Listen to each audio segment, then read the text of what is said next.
Narcissists guard one secret above all others, a secret they take to their grave. They despise themselves. If the world knew this, their carefully constructed facade would crumble, their power vanish. After years of living with a narcissist, you see the insecurity, the mimicry, the emptiness beneath the initial charm, the cruelty. But this core secret remains hidden. Understanding it is the key to neutralizing their power. Narcissists operate with a divided self, the true self and the false self. The true self is everything they reject within themselves, a fire that threatens to consume them. They maintain distance from it through dissociation, suppressing their true nature.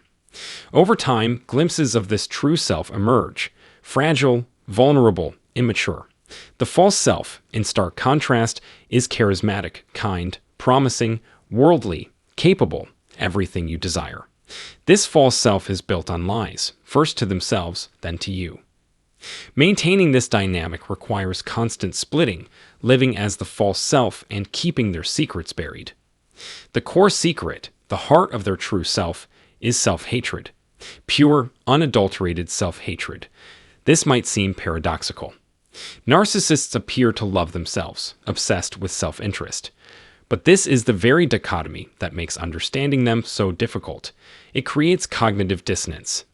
You see them as codependent, needing supply, yet also as independent, omnipotent, invincible. Which is it? They hate themselves for their dependence on others. It's parasitism, vampirism. They need you, and they loathe themselves for it.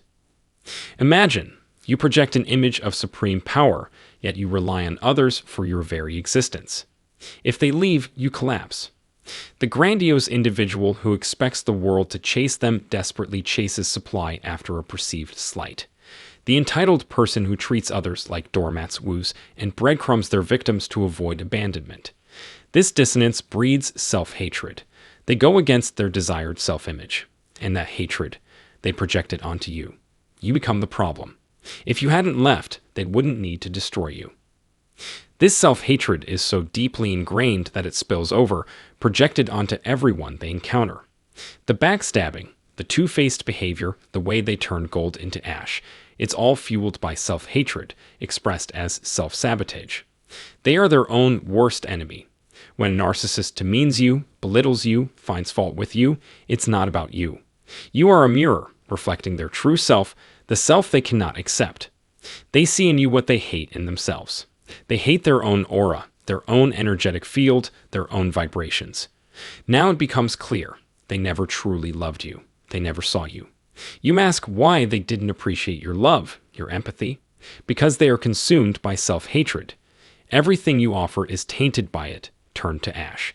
You were merely a means to an end, an extension, confirmation that they aren't as terrible as they'd fear. The love bombing. It's about fooling others, creating the illusion of perfection. Winning you as a trophy temporarily soothes their self-hatred, but the mask slips, the monsters emerge. And who bears the brunt of that hatred? You. You become the bad object, the recipient of their punishment.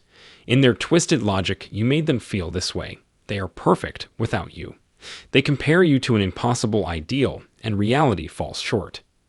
So, you can't take their hatred personally. The hatred my father projected onto me for being a failure was his own failure, evidenced by his relentless pursuit of external validation.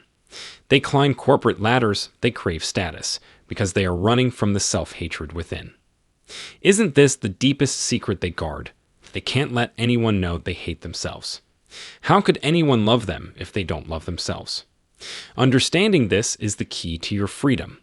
The hatred they project is not about you. It's a reflection of their own internal torment. Let the healing begin and continue.